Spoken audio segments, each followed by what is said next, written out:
Hello, ladies and gentlemen. Welcome back to another episode of Life's Black Belts. I'm your host, Eric Alders, here today to bring you another Life's Black Belt guest. Looking forward to highlighting his story and his journey through life, which brought him to point of becoming a self-made multimillionaire. And of course, the journey is not as smooth as it sounds. Like anyone that's successful in life have their ups and downs, which is why I'm bringing Daniel on today. So today's Life's Black Belts is Daniel Ameduri. He is the co-founder of Future Money Trends. It's a financial newsletter where he provides that financial advice for free for folks like you and I to learn how him and his colleagues invest their money and how he was able to reach the levels that he has. So I look forward to finding out about this story. So without any further ado, ladies and gentlemen, please welcome Mr. Daniel Ameduri. How are you, sir?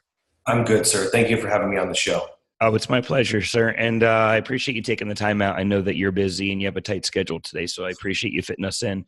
What I wanted to do is just kind of highlight, it's always great to hear that someone is so successful. It's like when someone looks at myself and sees a black belt, or you're at an instruction level and you're walking in the school and you see how difficult it is to learn martial arts. They often see where you're at now, and some people might say, oh, you had it easy. Look at your life. You have everything you could ever ask for. But what they don't usually see is the journey and path that it takes to get there, the struggles, the trials, the tribulations. Everyone wants to fast forward and figure out how can they be where you're at as fast as possible. And usually the answer is that there's no secrets. It's hard work, it's commitment, it's knowledge, it's learning, it's staying consistent and learning how to persevere through failures. But I'm curious about your story, because knowing a little bit about it, I know that you've had some ups and downs in your life. So if we could just rewind briefly, give a little pre-framing on your background, maybe where you grew up. Sure. I grew up in California and was always interested in investing. Did not have a family background of investment or business. Just kind of found it through books like Robert Kiyosaki's Rich Dad Poor Dad, and a mentor later on actually at a martial arts studio. Taught me more about business and real estate. Bought my first house right out of high school. Actually chose not to go to college purposefully just because I was dying to get started. And I can tell you a funny story about home economics later in the interview, perhaps, of why I chose not to go to college. And it was a decision I made at 16 in a class, specifically at a moment in my life. And then anyway, so 18, it was the year 2000 when I turned 18. So you can imagine buying California properties in 2000. And of course, it all led to a great big bubble. And I didn't think it was a bubble. I thought I was just really smart. So I blew myself up in 2008 in regards to real estate. It had many, many foreclosures and all sorts of problems that actually ended up in talking to a bankruptcy attorney. Never filed bankruptcy, but continued to invest. My wife and I really focused in 2009 on how to become financially independent. And by middle to late 2012, we had absolute financial independence. We did it we thought we could do it in 5 to 10 years. We did it in less than 5, and we were pretty ecstatic about it. It's an incredible summary right there. There's certain things that I feel like personally that I've achieved success in many levels in life where I feel wealthy, as far as being in a happy marriage, having twin daughters, owning a business that's a dream, and so many ducks in a row that I feel are successful. And the one thing that's always kind of felt escaped to me is feeling financial independence. So one thing I keep feeling like the need to pursue. And I think most people, everyone's got the dreams of being, rich and living a lavish life and traveling the world. But I think the majority of people would just be really happy knowing they could pay their bills each month without stress, to go food shopping, to provide for their family without wondering how they're going to pay for it from week to week. What at a young age, at 16 years old, caused you to think that you didn't want to maybe go to school, or if you didn't have a background in finance or investing, where does that come from? I know you said that you read some books, but where does that, as a teenager, where do you come across the interest in even pursuing that? So I always had a fascination with money, never for materialism, never for the typical get rich idea of owning yachts or whatever.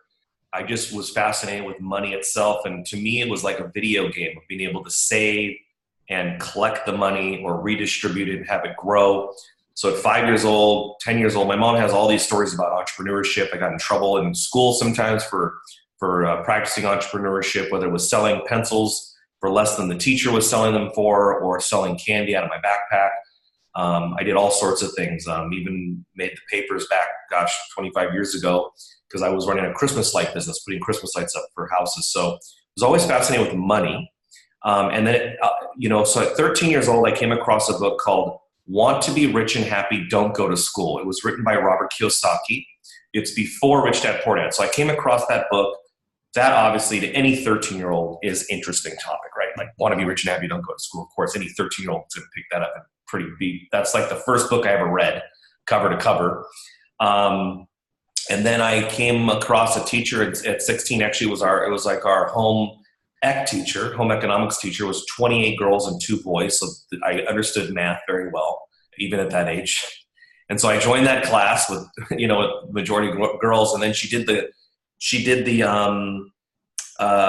assessment of basically showing us why we needed to go to college. And, keep in mind, this is in the 90s. So the data is probably even from the late 80s or early 90s.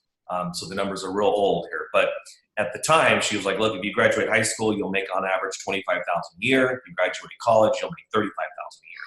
And I'll never forget looking at that. And I was like, that's ridiculous that, either way you're going to be poor.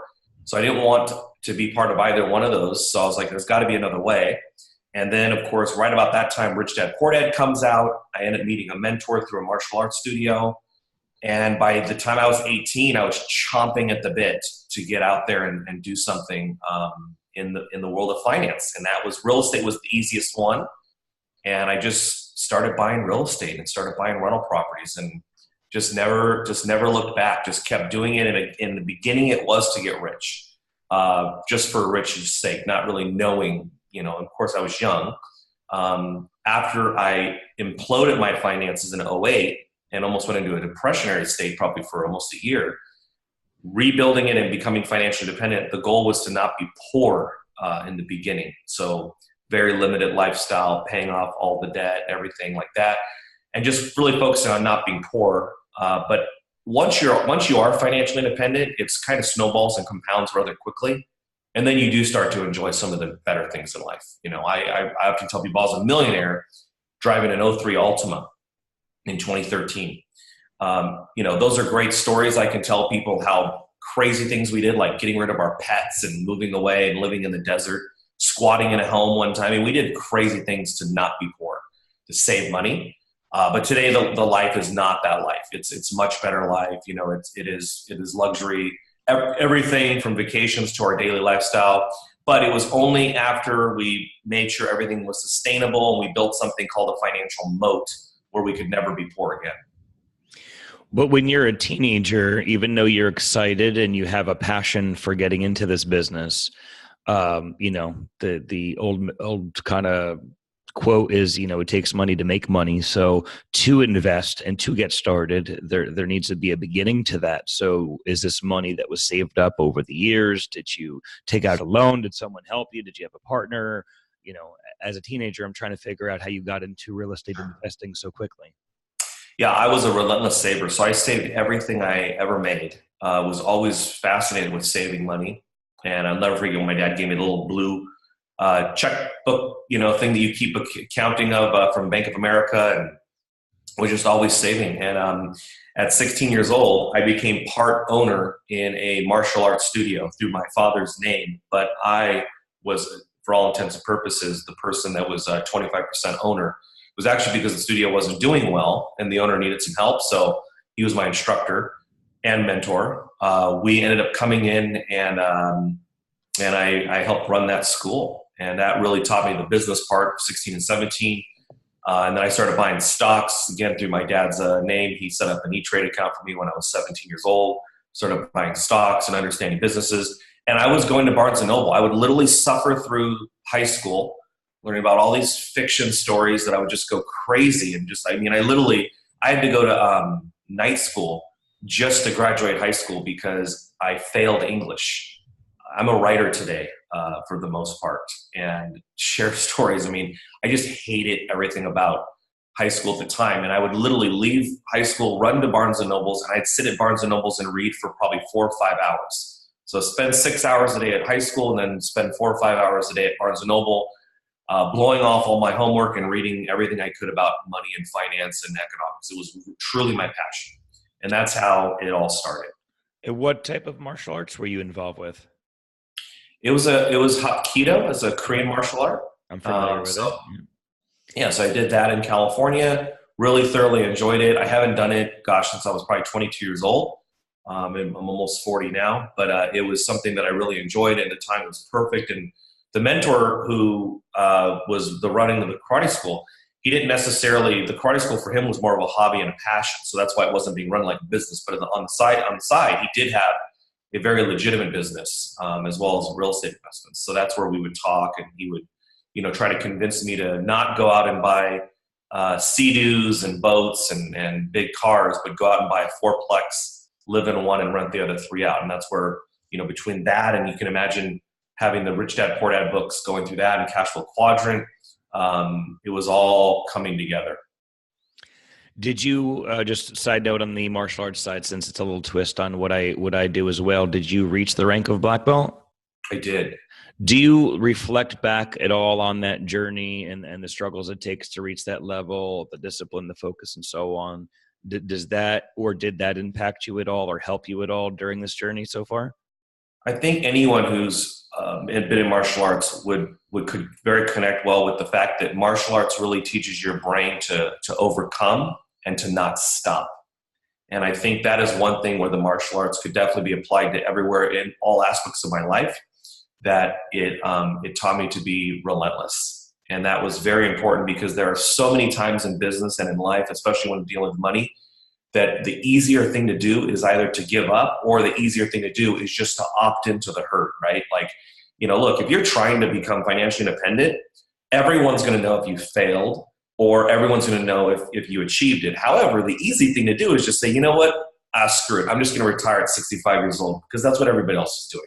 And if you fail or succeed, no one's going to know anyway, because for shit, it's like 30, 40 years from now anyway.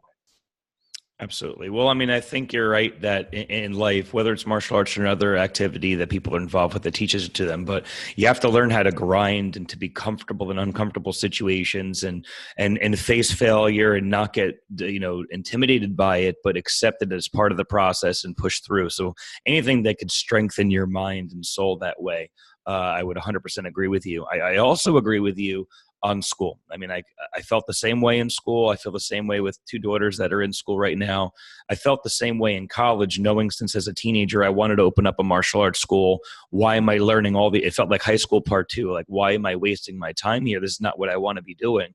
I feel like the education system in a way has failed people on not really preparing them for the reality of life. And it seems like you found that early on. I would much rather have learned about financing and investing and debating, psychology, and understanding the opposite sex, and just using school as an opportunity to teach us how to become a well-rounded human being that could enter the world and then maybe learn how to apprentice or learn some sort of a trade in the field. So I'm spot on with you, not to mention the ridiculous amount of debt that comes post-college, where even if you do get a good job, God knows how long it'll take to even catch up. When you're, starting this process, and at a young age, you said 18, so just a couple years after even your beginning here, you bought your own home. What are your friends saying to you at this point? Because I can't imagine any other 18-year-old contemporary at this point is even close to being in this mindset. Were they just like, dude, we want to come over your house and have a good time? Or did they just be like, you're, a superstar with what you're doing? I mean, how did your colleagues, your friends at this age even accept that? It seems so abnormal from what most teenagers are doing at that time. A lot of disbelief. I mean, even the loan officer and the realtors had to be convinced to even take me seriously. So the first three houses I bought were all rentals. I actually lived with my dad until he told me I had to pay rent. He only wanted me to pay $200, and I went out and bought a fourth home, and then moved into the fourth home. I just couldn't put money in rent. So that was my mindset back then when I was a kid. But so as far as what people thought, I mean, look, people who knew me well were very, very excited for me. That they were in disbelief. The first one was enough, but then, 6 months after the first one, about the second one. And then people were, kind of shocked. And, that probably played into me and hurting myself financially, though, later in 07, 08, because I had only experienced appreciation in the real estate market, and I had received so much praise that how everything you touch turns to gold. And so in 2007, even though I did see the financial crisis coming and I predicted it on YouTube, which the videos are still there, I went out and bought as many homes as possible because I literally said this to myself. I go, everyone else needs to sell, but I'm in pulse with this market enough to go in, do a bunch more, sell them, and be out before the crash happens. That's literally what I thought. And I went and bought bigger, more expensive homes than I'd ever bought because I was like really trying to cash up big because I did see that there was a crash coming. And but I ended up, the first one of a dozen that I put for sale was about 2 days before Bear Stearns went under. And I ended up losing all those homes to foreclosures and short sales. A lot of people, when they want to try something new, regardless of what it is, have a fear of the what ifs and the unknowns. So as a young, man, a young adult at this time, and you're buying multiple properties, what did you do to try to control or minimize the risk factors there of, renters squatting in the house and not paying rent and any other issues with property management that comes into play as a teenager? Like, did you do this all yourself? Did you have a team to work with you, or how did you try to mitigate any of the risks at that time? Yeah, so today the answer is easy. I would just tell people, make sure you have the right people and don't try to become an expert in any of these things. Just hire the expert. But back then at 18, my first rental, I actually told the tenants that I was the landlord's nephew. And because I was intimidated by them. They were probably 45, 50 years old. And I was an 18-year-old kid fresh out of high school. I was extremely intimidated by the tenants that they would not pay just based on me being a kid. Of course, these were probably, worst case scenarios that were all in my head. But I told them, that I was the nephew and the landlord was very strict and, they would never have, I'd always make sure that they were taken care of, but they needed to make sure the rent was on time. Otherwise, he's really quick to foreclose. And so I did this probably for the first 3 rentals, first maybe 4 or 5 rentals even. And now today I have all of my rentals are handled by property managers and I love it. And I don't even think, for 1 minute about these rental properties anymore. But in the beginning, I did it all myself. It's just I love hearing these stories that you take a risk, you follow your heart and passion, which most people don't. Most people go the safe route and end up unfortunately miserable in their jobs, which is what motivated me to do what I want to do, to follow a passion. Now you're doing well. At the time that you're at your height right before this crash, are you currently right before the crash or during the crash? Are you married and have children at the point of the crash, or are you single still? Married with no children. My wife and I, she was 15, I was 16 in 1998, and we met in martial arts. I was a black belt at the time. I did an introductory course for her, and the rest is history. And today, she is still my wife. And we have 3 kids now, but we had no kids. But we were married, and she was a school teacher in 2008, and she had to watch me go from rock star to basically just really in a depressed state, unemployed for months, just not knowing what to do and kind of giving up on life because real estate was where I could make money, and I had completely devastated myself in that. And very, very, very downbeat mood. For the first time in my life, I always felt I was destined to be financially successful. But I'll tell you, in 2008, 2009, I was not feeling that anymore. In fact, again, that's why when we did decide to dust ourselves off, or I guess I decided to, she never gave up. The goal was really not to be poor. That was all I wanted. I was like, I just want to make sure I never have to have a job. That's it. I don't want to become rich. I don't want a nice car. I don't want any of that. I just want to not ever have to have that insecurity of being poor. So these are situations that sometimes tear relationships apart. You know what I mean? In other situations with the right partner and the right support system, these are the moments that could bring you closer together. It sounds like this is a moment where when you were down, she helped pick you up, where maybe some other people might have attacked you or ridiculed you or been upset with you and it could have torn you guys apart. So people that are listening to this and maybe have made these good or bad decisions and have affected their relationships, is there any feedback or advice of how you two were able to navigate this really rough time of your life? I mean, she truly was my salvation. And she was even the person who encouraged me to start Future Money Trends later on, which became a huge success. So, going through that experience, it's unbelievable that she stayed with me because, she's in her 20s, attractive, college degree, teaching job. Here you've got this husband who's just completely blown himself up, foreclosures, wrecked his credit score, almost no upside, at least in my mind at the time. And I was, not feeling good about myself at all. So I can't even imagine what kind of person I was at that time. So no, I'm blown away by what an amazing person she is. And, the only thing I can say that helped us is we never had, every night we always made it a point to talk. To this day, we don't even have TV because we've always made it a point to just spend time together. And that was probably what saved us because we never lost our emotional and human connection. I can imagine if I was depressed and watching TV all day and just checked out or submitted to alcoholism or something, it would have been very hard. But one thing that did save us was that we never, the communication between the two of us has been constant from 15 to 37 today. Yeah, I think that's the key that you brought up and I would say the same for my wife and I are together 16 years marriage, 20 as a couple, and communication, trust, and we can go over a few other areas, but being just real honest with your communication with each other, I think is a huge point. So now we fast forward and you reach the top and then you have this huge crash and you're at a low point in your life and she's encouraging you to take that next step. And you also said your mindset switched from being rich to not wanting to be poor anymore. Do you find the mindset of I would like to be rich or I don't want to be poor anymore more powerful? Which one do you think is the larger motivator for somebody? Oh man, it's both, because if you have never been poor and never been rich, the getting rich can be very powerful. If you were born poor, then getting rich can be very powerful. But I'll tell you, when you had money like I did, in 06, 07, and then lost it all, that not being poor became very powerful for me.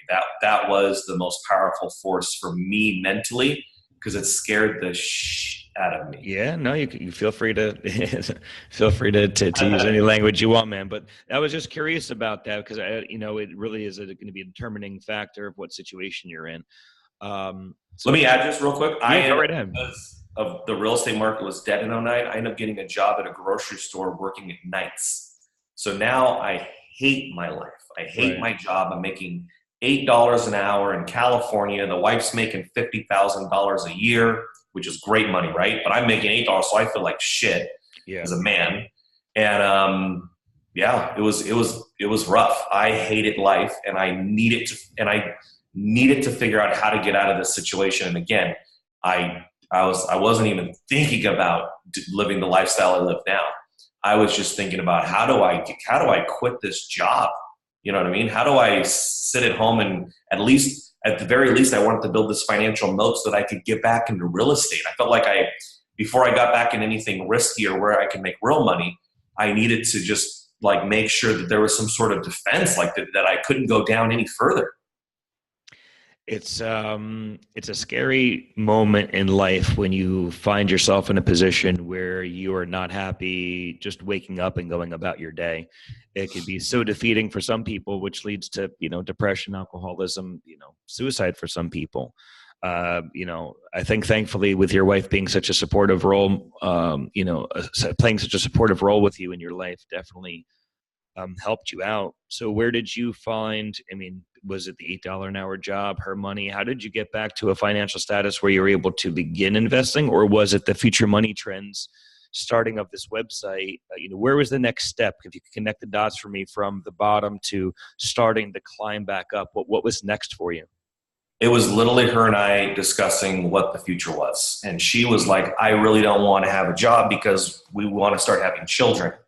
And so when she got pregnant with our first child, that was when she was really like, we need to have a plan. We need to figure this out because I want to be able to quit my job. So what are we going to do? What do we need to do? And she was willing to do anything. So we decided that if we're going to build some sort of financial security where we can live off of my grocery job income, which was minimal. You're talking about like $20,000 or less a year.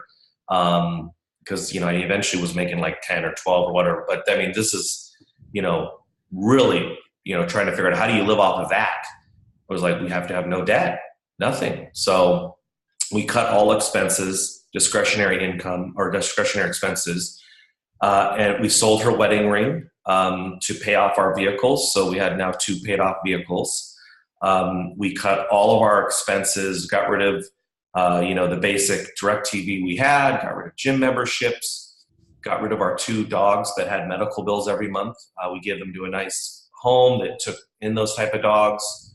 We stopped eating meat, stopped going out to eat, become almost vegetarians completely just to save money, because the cheapest part of the grocery store is in the produce aisle, or at least the most sustainable part. And just did crazy things like that. And then we moved from an area where all of our friends were getting, $500,000 and $600,000 mortgages. We moved to an area where we squatted in a friend's house for 9 months. He was letting his house go to foreclosure, so we saw that as a way we could save money for 9 months. And then we bought in that same area. We bought a house for $95,000. So just to give you an idea, California, $95,000, you're not living in a nice area. We were living far, far in the desert, but it was sustainable. And that was one of the big accomplishments early on that we were able to achieve, to where she could quit her job as a teacher and become a full-time mom, was we paid off the house. We paid off the house in about 24 months aggressively. That's incredible. I love the story of the climb back to the top. And I know that your time is limited, and we may need to bring you back on in the future. So if you could bring us forward a little bit and maybe introduce us a little bit more now to your expertise and the future money trends, explain a little bit about that briefly, because I would like, before we do wrap up, to find out if there's any start for someone that's listening, if it's the step 1 or the top 3 things, or if the ultimate goal, let's say, even if it's me that you're giving counseling to, and it's like, listen, I work, my wife's a Starbucks store manager. We provide a nice life for our family, but the one area where we still struggle is trying to make sure the bills are paid every single week. So if you could first start with introducing the future money trends and what the mission and goal is there. And then for people like myself that just, the big dream would be fabulous, but just being able to go to the store to pay the bills and not stress about it, to me, I would feel a 50-pound weight off my chest. And any advice you could pass on to that. So, sure. Well, so futuremoneytrends.com is a great place to start for what you're asking about, because what I do is I share my story and the different crazy things my wife and I did or went through. And then I also share exactly what I'm doing now. Where am I investing? And, the biggest advice at futuremoneytrends.com and to help my life journey is that I got into a mindset of sustainable spending, which is different from what is normal. So normal is our friends and our family, maybe even our own lives, where we finance everything, where we buy homes that are 5 times our annual income or 10 times, where we buy cars that are equal to our annual income. So I got into a mindset of buying sustainable things where I could have no debt or quickly pay the debt off. And then I got into a habit of buying things that paid a check. So I got religious about only buying investments that sent a check to my mailbox. So if there wasn't money being direct deposited into my bank account or a check in the mail, I did not buy it. Now, in the past 3 years, I have heavily got involved in startups. And that's where I'm having the most fun in my life, is getting involved in startup companies, whether it's technology or mining or cannabis. We do a ton of cannabis startups right now. So that's where I'm having the most fun. But one thing I'm always stressing to people at Future Money Trends is that's for like 5%, maximum 10%, really, but 5% of your investable portfolio should be in stuff like that. That's fun stuff. But most people are in all speculation, where they're completely dependent on capital appreciation, whether it's their 401k that they need to go up, or maybe they buy a house that doesn't cash flow, they need to go up. That is the mindset that is very risky. So have your expenses be very sustainable, more sustainable than that you think is sustainable right now, because we're so used to the normal, right? But it's not really normal. It's just like our government. It borrows $1 trillion a year and then thinks that how great it is. Look, it's not that great. You can't even pay your bills without borrowing money. So think about your own life. Anybody who's listening to this, could you do without certain things, or could you move? Moving is one of the best ways to save money. I moved twice. Once I moved to the desert to save money, and then I moved to Texas to save on my income tax, as well as buy a better house for my family. That was actually cheaper than what you could have bought one in California. So, sustainable lifestyle. And again, most people say, there's nowhere to save. There's nothing I can do. I guarantee you. One article that I have that went viral, if you just Google Daniel Ameduri, 10 ways to really save money. There are 10 ways to really save some money. But so I love playing devil's advocate here because I could hear people's questions pop up, because even with what I do, everyone thinks that no one understands their situation. What they're going through is different. It's harder. You can't relate. So they're going to say maybe to you, well, listen, how do I save when I just need to divide my check up and figure out the balancing act of, how I'm going to slice the pie up and pay which bill. And then I'm trying to figure out, do I have enough money for gas and food and groceries and whatever it may be? How am I going to find money to save when I need to use every dollar to pay debts down? Because one of the things you talked about is getting out of debt as quickly as possible. So is that a good approach of just putting all the money into paying down debt? Or should you also be at that time, even though you're in debt, trying to find some way to save and invest simultaneously? I try to do both simultaneously, unless you're in a situation where you've got high interest credit card debt, like 16, 17%. You're not going to beat that in the investment world. So you're better off just paying it off. That is like getting a 17% return if you can pay that sucker off. As far as everybody's situation, look, I can say this. Everybody has to overcome the societal norms and societal peer pressure. It is going to be more difficult if you have older children. My wife and I, it wasn't easy to suck it up and move to the desert and not attend a lot of parties because we didn't want to chip in whatever for the limo or to go to a wine thing. But it is what it is. You have to do it. You have to make the choice. Because here's the thing: if you've not made the decision to become financially free, essentially you're probably on the trajectory that is kind of the planned script for everybody, right? Go to work for 30, 40 years and then retire. So ultimately, you have to decide if you want to swallow your pride and look poor for about 5 years. That's what it is. Straight up, guys. All your friends are going to think you're poor because you're going to move and you're going to save money. You're going to go from being a homeowner, maybe you're a renter in an apartment, or maybe you're a homeowner, but now you live an hour away from your job and you live in the desert, or you live somewhere where not a lot of people live, or maybe you end up moving in a mobile home because that's the best way for you to save money for 3 to 5 years. So, I would just aggressively have a 5-year plan, and you can do this. And the coolest thing is I can tell you, you guys just heard my story. I'm nobody special. Anybody can do this. My wife and I, we didn't have crazy income to do this, but I can tell you now, because of those decisions, in the last year, I've taken my children to 10 countries, and it's not been with coupons. We have visited the Vatican with no one else in the building but security guards. We have went, on yachts and stayed days in Panama and hung out with our own chef and captain. And I say that because those decisions sucked 10 years ago, but it is all compounded to a much freer life, much freer than the script that many of us are on, because that's what our parents and our schools and the government have conditioned us to believe that is the right way. Well, I think a lot of people have heard that, just everyone's in debt. Look around. Who's not in debt? You know what I mean? So I think what you're saying is it's become so normal to basically feel that being American means that you must be in $50,000 debt and really have nothing in your savings account. And as long as you're, have a roof over your head and you're feeding everyone, you're good to go because, everyone's in debt. I think what you're saying, which in all honesty is hard for people to hear, but they need to hear it, is they need to really take a hard look at themselves, and they have to make sacrifices that during that time may hurt, that may affect their ego in certain ways where they feel that society or friends are judging them, or maybe that they're judging themselves. But through that sacrifice, if they fast forward, they may be able to look at a position that you're in. Is there any way, since you've been there, how do you try to get someone that feels so scared and intimidated by the sacrifice and it feels so painful to them? If they approach you in that way, how, or do you have a way of explaining it that maybe eases their mind or gives them the confidence to start making step one and living the life that they need to get themselves out of this debt?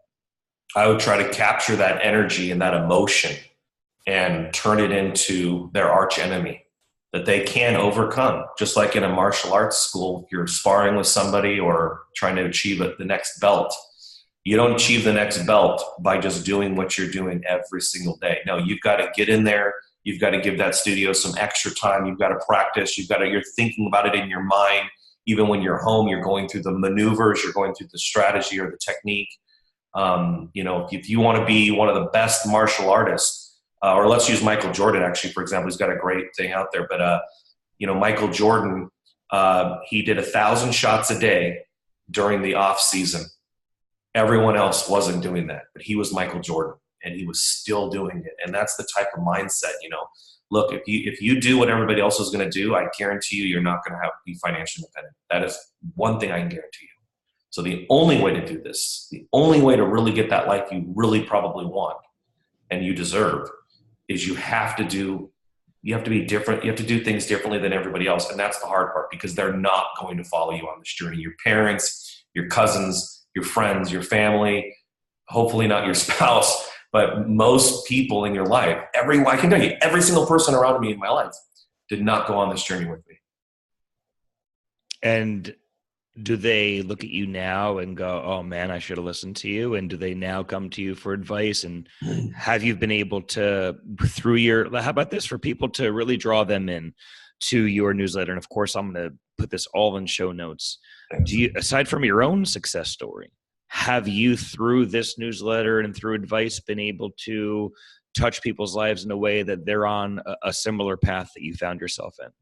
I've helped many people that I don't know, who've literally come from San Diego to Houston at a conference just to shake my hand. And that is like the best thing in my life, just knowing that those people are out there that I've really helped. People in my life, it's funny, I think only because my wife and I are starting to spend a lot of money, because we're starting just to, hey, let's just enjoy the fruits of our labor. You're not going to take all this money with you.